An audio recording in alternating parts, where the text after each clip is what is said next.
I don't think hell exists. I happen to believe in life after death, but I don't think it's got a thing to do with reward and punishment. Religion is always in the control business. And that's something people don't really understand. It's in the guilt-producing control business.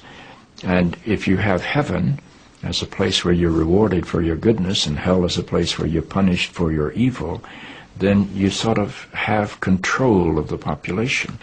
And so they create this fiery place, which has quite literally scared the hell out of a lot of people throughout Christian history. Mm-hmm. And it's part of a control tactic. But wait a minute, you're saying that hell, the idea of a place under the earth or somewhere where you're tormented for an eternity, is actually an invention of the church? I think the church fired its furnaces hotter than anybody else.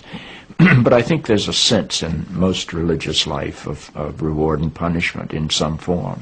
The church doesn't like for people to grow up, because you can't control grown-ups. That's why we talk about being born again. When you're born again, you're still a child. The people don't need to be born again. They need to grow up. They need to accept their responsibility for themselves and the world. What do you make of the theology, which is quite prominent these days in America, which is that there is one guaranteed way not to go to hell, and that is to accept Jesus as your personal Savior? Yeah, I grew up in that tradition.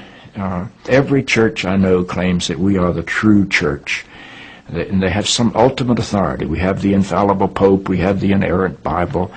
The idea that the truth of God can be bound in any human system, by any human creed, by any human book, is almost beyond imagination for me.